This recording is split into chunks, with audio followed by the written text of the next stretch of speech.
is an exciting day for Billy, a graduating high school senior who hopes to attend college like his parents did before him. Billy is a role model student in every sense of the word. He's taken advanced placement in college preparatory classes, he's had nearly flawless attendance, and he ranks among the top 10% of his graduating class by weighted GPA.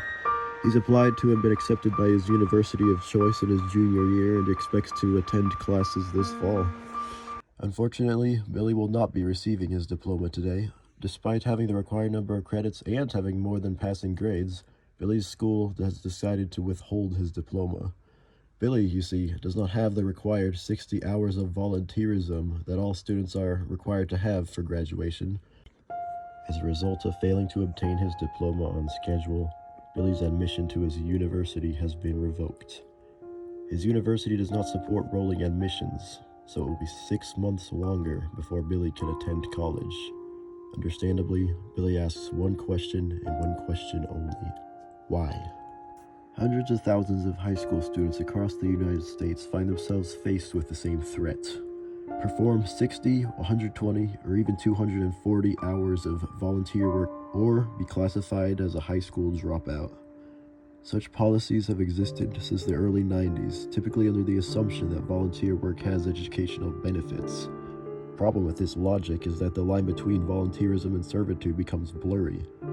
High school attendance is required of all U.S. citizens under the age of 18 in virtually every state. Failure to attend can result in fines and jail sentences. Therefore, students attending high schools which require volunteerism are technically being forced to perform community service by their local governing body.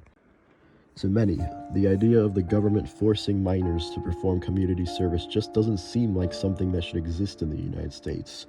People like to believe they are protected against involuntary servitude by the 13th Amendment of the U.S. Constitution. However, federal court ruled that such policies fell within exceptions to the 13th Amendment in 1992 Federal District Court decision Stayer v. Bethlehem Area School District. The court was very explicit in this decision, stating that the school district was within its rights to bar students from graduation for refusing to serve. Some would be apt to move on from the subject upon learning that the federal court deems such policies constitutional. After all, we've seen the court uphold students' rights in timeless classics such as Tinker vs. Des Moines, right? However, direct examination of the wording of the Stayer vs. Bethlehem decision reveals that it is unlikely that the decision was made in the interests of the students. In Stayer v. Bethlehem, the judge points to another court case, Bobolin v. Board of Education, in which it was deemed constitutional for a school to force its students to perform cafeteria work as a graduation requirement. Bobolin determines that because the students were replacing cafeteria workers, who would otherwise have to be paid with taxpayer money, the school's mandatory cafeteria work was serving the public interests rather than the private, and therefore was not in violation of the 13th Amendment's ban on involuntary servitude.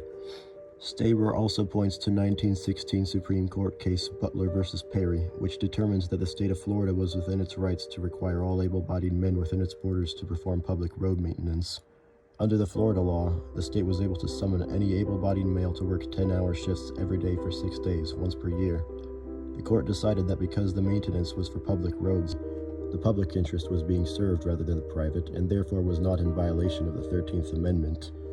One doesn't have to be a legal expert to see the patterns in Stayer v. Bethlehem's logic.